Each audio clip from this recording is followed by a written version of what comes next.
யூஸ்வலாக பண்ணால் ஓடவும் மாட்டேங்குது சார். அது ஒரு பெரிய இதாக இருக்குது. நம்ம ரெகுலரான ஒரு சினிமா, ஒரு பேட்டர்னாக ஒரு சினிமா பண்ணோன்னா அதுவும் ஓட மாட்டேங்குது. பட் இதே மாதிரி சூப்பர் ஸ்டார் படங்கள், அப்புறம் பெரிய டைரக்டர் சங்கர் போன்ற படங்கள்லாம் இதை விட பெரிய வன்முறைகள்லாம் இருக்குது, படங்கள்ல இருக்குது.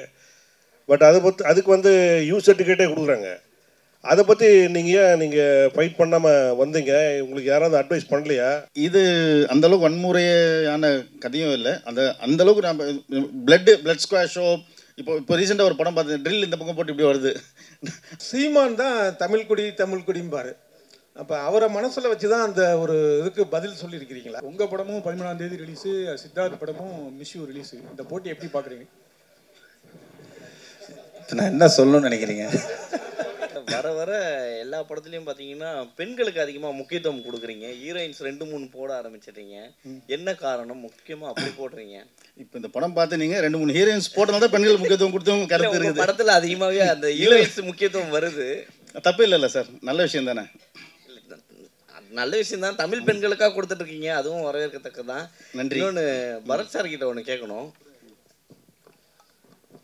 இப்போ சமீபமாக பார்த்தீங்கன்னா உங்கள் கதைக்களம் வந்து சூஸ் பண்ணுறதுலாம் அழகாக இருக்குது. ஏன்னா ஒவ்வொரு படத்துலையும் இப்போ லைனாக வந்ததில் வேறு வேறு கதைக்களமாக நீங்கள் அமைச்சிட்ருக்கீங்க. ஸோ இந்த இதுக்கான காரணம் என்ன? நீங்கள் மாற்றத்துக்கான காரணம் என்ன? இல்லை சார், உங்கள் கேள்வியிலே தான் பதில் இருக்குது. அதுதான் கதைக்களம் தான் ரொம்ப புதுசாக இருந்தது. யூஸ்வலாக பண்ணால் ஓடவும் மாட்டேங்குது சார். அது ஒரு பெரிய இதாக இருக்குது. நம்ம ரெகுலரான ஒரு சினிமா, ஒரு பேட்டர்னாக ஒரு சினிமா பண்ணோன்னா அதுவும் ஓட மாட்டேங்குது. ஸோ இந்த மாதிரி புதுசாக ஆக்சுவலாக இது வந்துட்டு ஒரு ஓடிடிக்கு ஒரு சின்ன பட்ஜெட்டில் வந்துட்டு நாங்கள் ஒரு ஆந்தாலஜி ஃபிலிமாக 4 கதைகள் பண்ணலான்னு தான் ஆரம்பிச்சது. பட் படம் பண்ண அதோட நம்ம அந்த ப்ராசஸை பார்க்க நல்லா வருது அப்படின்னோடனே இது தியேட்டருக்கு ரிலீஸ் பண்ணலான்னு ப்ரொடியூசர்ஸ் முடிவு பண்ணாங்க. ஸோ எனக்கு வந்துட்டு இந்த கதையை கேட்கும்போது வந்துட்டு எனக்கு இந்த கேரக்டரும் புதுசாக இருந்தது. இந்த கதையில் இந்த துப்பாக்கியும் இந்த கேரக்டரையும் எப்படி ரிலேட் பண்ணுறாரு, இந்த ஸ்க்ரீன் பிளே திரைக்கதை ரொம்ப புதுசாக இருந்தது. ஸோ ஒரு புது முயற்சியாக இருக்கட்டுமே, மக்களுக்கும் வந்துட்டு இந்த முயற்சி புதுசாக இருக்கட்டும். ஏன்னா ஃபஸ்ட் ஆஃப் பார்க்கும்போது நிறைய பேருக்கு என்னடா சொல்லிட்டு இருக்காங்கிற ஒரு சின்ன ஒரு நெருடல் வரும்.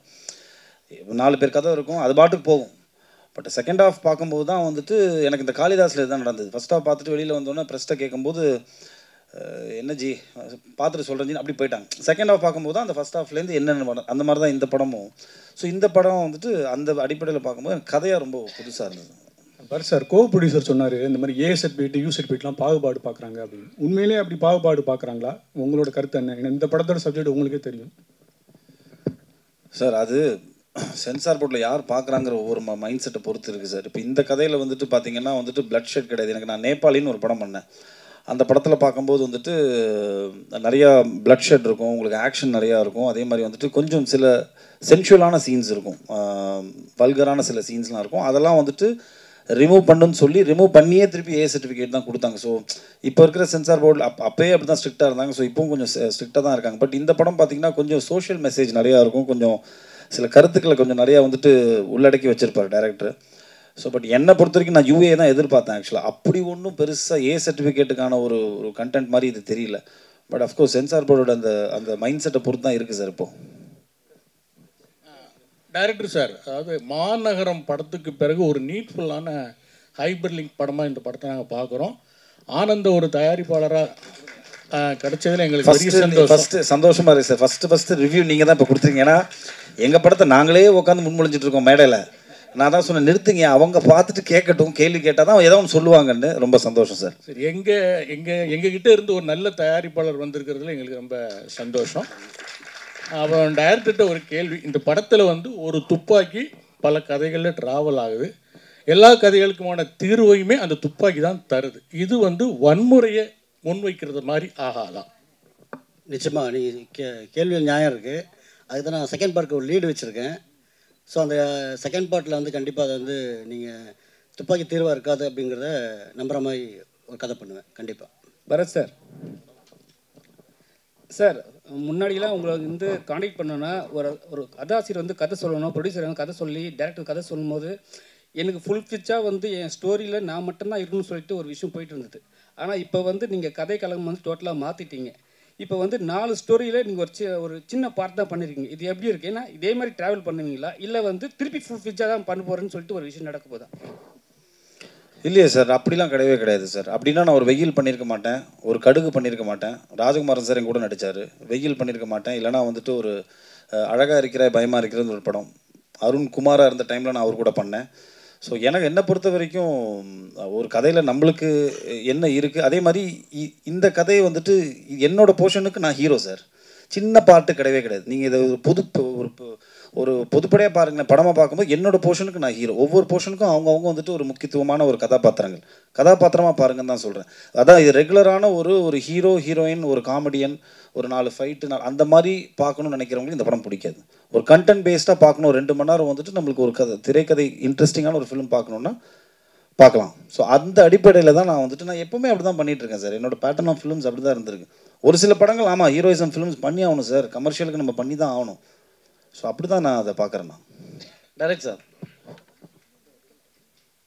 இது ஸ்டார்டிங் ஓப்பனிங்கில் ஒரு இன்சிடென்ட் சொல்லியிருப்பீங்களே, அது ஆக்சுவலாக ஒரிஜினல் நடந்தது தானே? ஆனால் அது கேஸ் இதுவாகிருக்கு. ஆனால் நீங்கள் சொல்கிறது வந்து சினிமாட்டிக்காக நீங்கள் அந்த புல்லட் மட்டும் வெளியில் வந்துருச்சு அப்படின்றத மட்டும் நீங்கள் எடுத்திருக்கீங்கல்ல, அதை மையப்படுத்தி தானே எடுத்திருக்கீங்க? ஆமாம், அதை மையப்படுத்தி தான் எடுத்திருக்கேன். அதில் ரைஃபிள் இருக்கும். இதில் வந்து கதைக்காக நான் என்ன பண்ணேன், 9mm பிஸ்டலாக மாற்றிக்கிட்டேன்.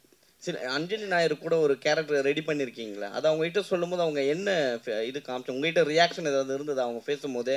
ஏன்னா கதை அவ்வளோ போல்டாக இருக்கும் அதில். ஏன்னா அவங்க ஒரு ஹஸ்பண்டை தாண்டி இன்னொருத்தவங்க நம்மளை யூஸ் பண்ணுறாங்கன்றது தெரிய வரும்போது ரொம்ப இதுவாக இருக்கும்ல. ஸோ அது அவங்க எப்படி எடுத்துக்கிட்டாங்க நீங்கள் சொல்லும் போது கதையை? உடனே ஒத்துக்கிட்டாங்க கதை சொன்ன உடனே. இதுக்கு முன்னாடி ஒரு 2-3 ஆர்டிஸ்ட் சொன்னேன், அவங்க வந்து கொஞ்சம் பயந்துட்டாங்க.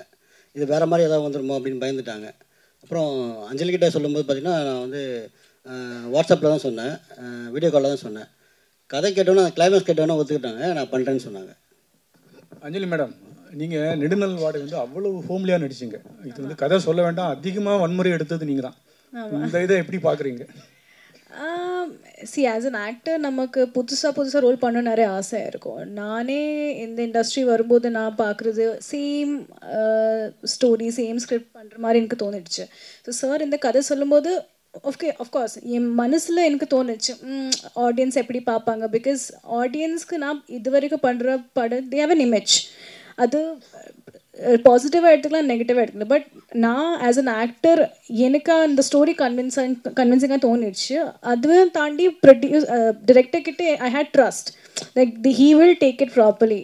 So and I think actually நீங்கள் தான் என்கிட்ட சொல்லணும் உங்களுக்கு எப்படி பிடிச்சிருக்கா? தேங்க்யூ.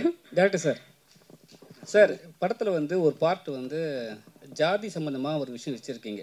எப்போவுமே வந்து ஜாதியை பற்றி பேசினாவே நான் என்னென்னா ஒரு லெவலில் வந்து கொஞ்சம் ஏற்றி சொல்லுவாங்க. ஆனால் நீங்கள் சட்டெல்லாம் சொல்லியிருக்கீங்க. ஆனால் வந்து அந்த ஜாதி பெருமையை காட்டுறதுக்காக ஒருத்தர் சொல்கிற போது இந்த இடத்துல அந்த சோஷியல் இஷ்யூஸ் இங்கே நிறைய இருக்குது.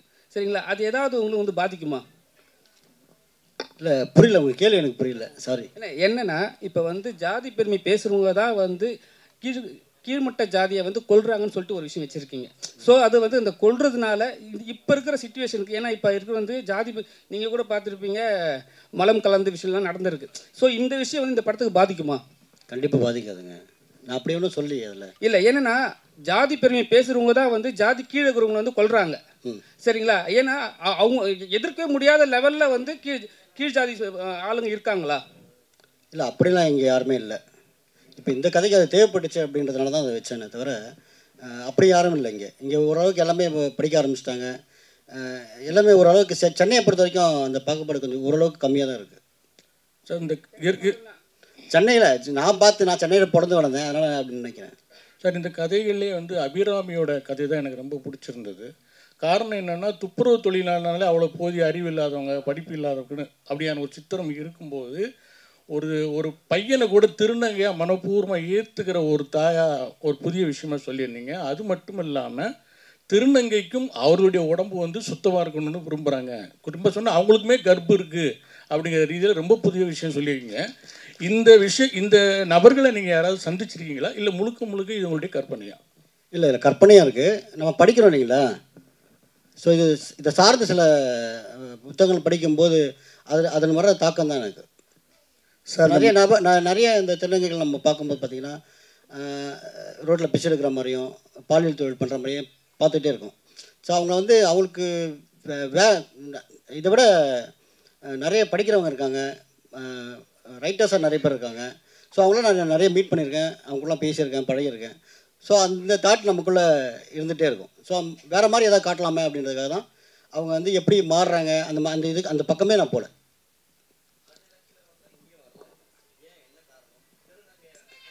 இல்லை நாங்கள் இன்வைட் பண்ணியிருக்கோம். அந்த லாஸ்ட் டைமாக இன்வைட் பண்ணோம், இப்போ இன்வைட் பண்ணோம், கொஞ்சம் பிஸியாக இருக்காங்க. அவங்க வந்து மிஸ் யூனிவர்ஸ் வந்து செகண்ட் ப்ளேஸ் வின் பண்ணியிருக்காங்க. ஸோ அதனால் வந்து நிறைய அவங்களுக்கு வந்து ஆட் ஃபிலிம்ஸும் நிறைய வருதுன்னு நினைக்கிறேன். அதனால் அவங்க மாடலாக இருக்காங்க அவங்க. சார் 4 கதைகளையும் ஒன்றோட ஒன்று இணைச்சிருக்கீங்க.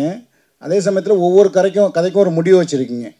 இந்த கதை வந்து கரெக்டாக சுவாரஸ்யமாக இருக்குமா அப்படின்னு எந்த நொடியில் நீங்கள் நினச்சிங்க? சார் ஒவ்வொரு கதையும் வந்து பண்ணும்போது பார்த்தீங்கன்னா சுவாரஸ்யமாக முதல்ல எனக்கு இருக்கணும். அந்த முடிவுக்கு நாம் ஒரு கதை பண்ணும்போது இது சுவாரஸ்யமாக எனக்கு இருந்தால் தான் நான் அந்த கதையை வந்து மற்றவங்களுக்கு சொல்லவே ஆரம்பிப்பேன். நான் எழுத மாட்டேன். முதல்ல வந்து எனக்குள்ளே ஒரு மைண்டுக்குள்ளே ஒரு கதையை வந்து வடிவமைச்சிருவேன். அப்புறம் கேரக்டரை வடிவமைச்சிருவேன். அதுக்கப்புறம் தான் வந்து மற்றவங்ககிட்ட ஷேர் பண்ணுவேன். அப்போ அது சுவாரஸ்யம் வந்த அப்புறம் தான் நான் அவங்ககிட்ட ஷேரே பண்ணுவேன். அதை சார் 4 ப்ரொடியூசரில் ஒரு ப்ரொடியூசர் சொன்னார், இங்கே 4 ப்ரொடியூசரில் ஒரு ப்ரொடியூசர் சொன்னார். என்ன சொன்னார்னா ஸ்டேஜில், இந்த படத்தில் வந்து எனக்கு வந்து புரியவே இல்லை, ஏன் ஏஎஸ்டி கொடுத்தாங்கன்ட்டு. நீங்கள் கதை சொல்லும் போது கண்டிப்பாக இந்த கண்டென்ட்லாம் சொல்லியிருப்பீங்க. அவர் ஏற்கனவே 7G எடுத்த டைரக்டர் அண்ட் ப்ரொடியூசரு, சரிங்களா? அவருக்கே புரியலன்னா மற்றவங்களுக்கு எப்படி புரியும்? ஒரு நிமிஷம்.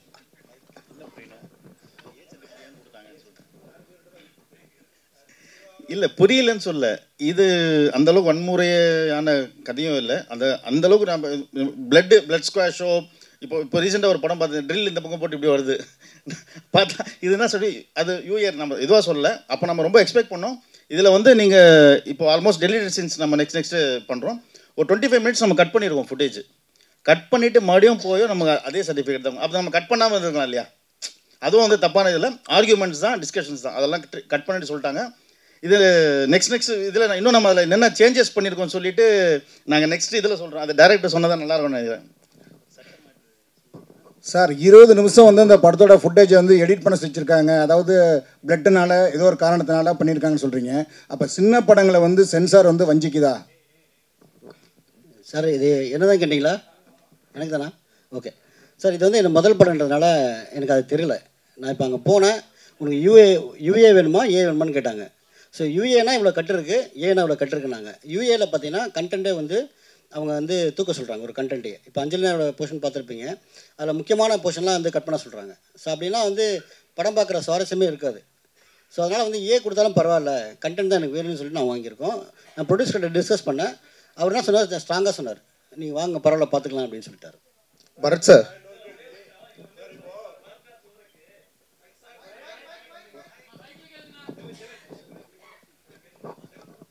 இல்லை அவர் சொல்ல மறந்துட்டார்.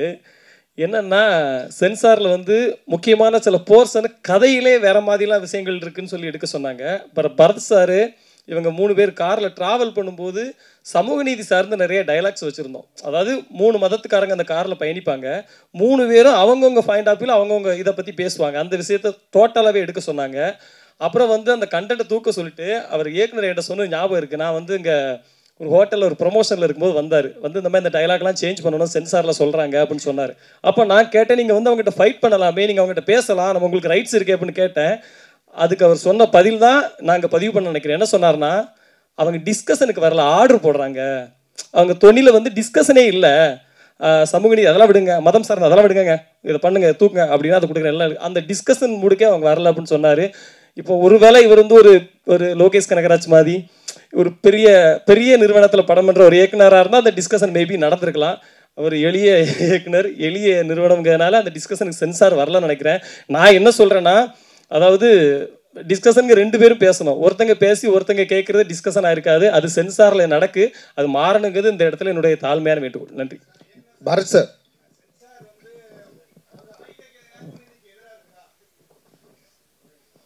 சார் அதான் சொன்னேனே, இது வந்து எனக்கு முதல் படம்ன்றதுனால அவங்க எப்படி என்கிட்ட நடந்துக்கிட்டாங்க, இப்படி தான் நடந்துப்பாங்களான்றது எனக்கு தெரியல. இதுதான் ஃபஸ்ட்டு படம்ன்றதுனால. ஸோ அடுத்த படத்தில் இந்த மாதிரி கொஞ்சம் தெளிவாக இருப்பேன். தெளிவான சில கேள்விகள் கேட்க முடியும் உங்களை. பரத் சார், உங்கள்கிட்ட ஒரு கேள்வி. நீங்கள் வந்து நிறைய நெகட்டிவ் ரோல் பண்ணியிருக்கீங்க, பட் அதுக்கு ஒரு ரீசன் இருக்கும். மேபி ஹீரோயின்காக ஏதாச்சும் ஒரு விஷயம் ரிவெஞ்ச் எடுக்கிற மாதிரி ஒரு சப்ஜெக்டாக இருக்கும். பட் இப்போ உள்ள உங்கள் கூட நடித்த சக நடிகர்கள் வந்து ஹீரோவாக இருந்தவங்க எல்லாருமே இப்போ மெயினாக முழுக்க நெகட்டிவ் வில்லனாகவே பண்ணுறதுக்கு இன்ட்ரெஸ்ட் காட்டுறாங்க. இன்கேஸ் ஃப்யூச்சரில் நீங்கள் அந்த மாதிரி பண்ணுறதுக்கு ஐடியா இருக்கா? கண்டிப்பாக பண்ணுவேன் சார். பட் அந்த மொத்தம் நெகட்டிவ் கதாபாத்திரமும் என் மேலே இருக்கணும். அந்த பிரிஞ்சுலாம் இருக்கக்கூடாது. இப்போது அருண் விஜய் பண்ணார்ல அஜித் சார் படத்தில். ஸோ அந்த மாதிரி இருந்துச்சுன்னா, நல்ல டேரக்டர் இருந்துச்சுன்னா, நம்ம பண்ணுற ஒரு எஃபர்ட், நம்ம போடுற அந்த இன்வெஸ்ட்மெண்ட் வந்து யூஸ்ஃபுல்லாக போய் சேரும். இல்லைனா சும்மா ஏனோ தானோன்னு பண்ணுறது வேஸ்ட். கண்டிப்பாக பண்ணுவேன் சார். ஏன்னா இன்ஃபேக்ட் ஏதோ ஒரு இன்டர்வியூவில் கூட ஒரு விஜய் சேதுபதி கூட சொல்லியிருப்பார், நெகட்டிவாக பண்ணுறது தான் இன்னும் ஆக்சுவலாக மீட்டர் அதிகம், இன்னும் நிறையா பெர்ஃபார்ம் பண்ணலாம், இன்னும் எக்ஸ்ட்ராவாக வந்து நம்மளால் வந்துட்டு ஒரு ஸ்டெப் போய் பெர்ஃபார்ம் பண்ண முடியும். ஸோ கண்டிப்பாக நான் பண்ணுவேன். வெறும் இந்த 4 பேர் தானே, இந்த சைடெல்லாம் சைலண்ட்டாக இருக்காங்களே. புரியல சொல்லுங்கள் சார். படத்துக்கு டைலாக் ரைட்டர் வந்து ஜெகன் கவிராஜ். இல்லை, அது வந்து நாங்கள் டிஸ்கஸ் பண்ணோம். முதல்ல டிஸ்கஸ் பண்ணிட்டு இது அதிகமாக வந்து நான் இவர்கிட்ட ஜெகன் கிட்ட தான் நிறைய டிஸ்கஸ் பண்ணுவேன். ஸோ அப்போது வந்து பிளான் பண்ணும்போது இப்படி பண்ணலாமான்னு கேட்டேன். ஸோ உடனே அதுக்கேற்ற மாதிரி ஒரு டைலாக் அவர் தான் சொன்னார் அந்த இடத்துல. ஸோ அது பொருத்தமாக இருந்துச்சு கதைக்கு.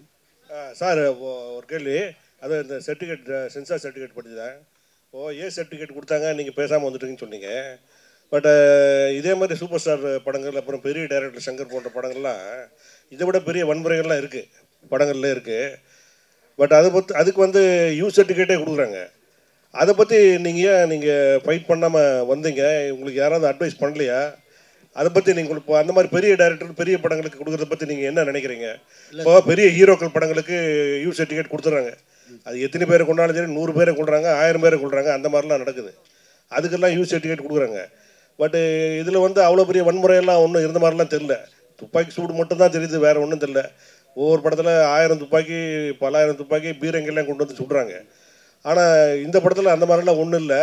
ஆனால் இதுக்கு சர்டிஃபிகேட் கொடுக்காததுக்கு நீங்கள் என்ன மாதிரி ஃபீல் பண்ணீங்க? உங்கள் படக்குழுவோட எண்ணம் என்ன அப்படின்னு சொல்லிட்டு கொஞ்சம் சார். இது வந்து என்னென்னா, இப்போ இந்த கதை இப்போ ஏற்கனவே சொன்னதான் எனக்கு வந்து என்னென்னா, இப்போ நீங்கள் கண்டென்ட் ரொம்ப ஸ்ட்ராங்காக இருந்ததுனால நான் இந்த யூலாம் பற்றி கவலைப்படலை ஃபஸ்ட்டு. இன்னொன்று வந்து இது வந்து பார்த்திங்கன்னா குழந்தைங்க பார்க்குற படமே இல்லை, இது ஒரு மெச்சூர்டு ஆடியன்ஸ் பார்க்குற படம் தான். அது யூஏ கிடச்சிருந்தா சந்தோஷப்பட்டிருப்பேன். இல்லை சார், அதை பற்றி எனக்கு என்ன சார் தெரியும்? நான் இப்போ தானே வந்திருக்கேன் ஃபீல்டுக்கு. சார் கேட்டு சார், அந்த டிஸ்கஷன் அவங்க வரல. அவங்க இப்போ அந்த டிஸ்கஷனுக்கு அவங்க வரல சார். ஆல்ரெடி கேட்ட கொஷினோட ஒரு கண்டினியூஷன் தான் இது. நீங்கள் துப்பாக்கி வச்சு இது எல்லாத்துக்குமே தீர்வுன்ற மாதிரி சொல்லியிருக்கீங்க. பட் இந்த கதையை டிசைன் பண்ணும்போது நீங்கள் வேறு ஒரு மல்டிபிள் ஒரு கிளைமேக்ஸும் யோசிச்சுருப்பீங்க இல்லையா? ஸோ அப்படி இருந்ததுன்னா இது நீங்கள் என்னவா யோசிச்சுருந்துருப்பீங்க? இந்த துப்பாக்கின்னு ஒன்று இல்லாமல் இது எல்லா பிரச்சனைக்கும் என்ன தீர்வாக, ஆல்டர்னேட்டிவாக என்ன கிளைமேக்ஸ் யோசிச்சிங்க? தெரியல, எனக்கு அந்த மாதிரி ஐடியாவே இல்லை. இப்போ நீங்கள் பார்ட் 2ல் வந்து கண்டிப்பாக வன்முறை வந்து தீர்வுன்றதை கண்டிப்பாக சொல்லுவேன். பாய்ஸ் படத்தில் அறிமுகமானீங்க, அதே படத்தை தான் சித்தார்த் அறிமுகமானார். உங்கள் படமும் 13ஆம் தேதி ரிலீஸு, சித்தார்த் படமும் மிஷ்யூ ரிலீஸு. இந்த போட்டி எப்படி பார்க்குறீங்க? நான் என்ன சொல்லணும்னு நினைக்கிறீங்க? வாழ்த்துக்கள் நண்பா, அவ்வளோதான். சார், அவர் படம் வரட்டும், நம்ம படம் வரட்டும், நம்ம நல்ல படங்கள் ஓடட்டும் சார், அவ்வளோதான். வாழ்த்துக்கள். முதல்ல படக்குழுவிற்கு வாழ்த்துக்கள். ரொம்ப சிறப்பாக இருக்குது படம். இதில் இந்த தமிழ் குடி அப்படிங்கிற வார்த்தை 2 தடவை வருது. ரொம்ப ரசிப்பாக இருக்குது அந்த சீனு. அது மூலமாக சமூக நீதியை சொல்கிறீங்க போல இருக்கு. இயக்குனருக்கு தான் கேட்குறேன். கண்டிப்பாக நீங்கள் உடனே கொடுத்துருவோம் மைக்கு, டோன்ட் வரி. இயக்குனர் இல்லை, அவர் அந்த பக்கம் இந்த பக்கம் பார்க்குறாரு, அதுக்காக சொன்னேன். அது ஆமாம், அது வந்து பார்த்தீங்கன்னா சீமான் தான் தமிழ் குடிம்பார். அப்போ அவரை மனசில் வச்சு தான் அந்த ஒரு இதுக்கு பதில் சொல்லியிருக்கிறீங்களா? இல்லை, அப்படியெல்லாம் ஒன்றும் இல்லை சார். நம்ம சமூகத்தில் நம்ம படிக்கிறது, பார்க்குறது, பேசுகிறது. ஸோ நான் எங்கள் ஃப்ரெண்ட்ஸ்குள்ளேயே நிறைய டிஸ்கஷன் இது சம்மந்தமாக நிறைய நடக்கும். ஸோ அதுதான் இது வந்து கதையில் வச்சேனே தவிர வேறு ஒன்றும் புதுசாலாம் ஒன்றும் இல்லை சார். படத்தில் வந்து பெரியார் புத்தகம், அம்பேத்கர் புத்தகம் காமிச்சிருந்தீங்க, மகிழ்ச்சி. அப்புறம் அதில் ஒரு கேள்வி, சமூக போராளியாக கனியா கேரக்டர் இருந்துச்சு, அதை பற்றி ஒரு முழுமை இல்லையே, ஏன் அடுத்த பார்ட்டில் இருக்கா சார்? அந்த இது வந்து நம்ம கர்நாடகாவில் நடந்த ஒரு ரைட்டர் பற்றின ஒரு ரைட்டர் கொலை பண்ணியிருப்பாங்க. ஸோ அதை வந்து நான் அந்த இன்டெரக்டாக தான் அதில் சொல்லியிருக்கேன் அதில். ஸோ அந்த சமூக நீதி அக்கறை வந்து பார்த்திங்கன்னா எல்லா இயக்குனருக்கும் வேணும். ஸோ எனக்கும் அதில் கொஞ்சம் இருந்ததுனால நான் அதை ட்ரை பண்ணியிருக்கேன். இருக்கலாம் சார்.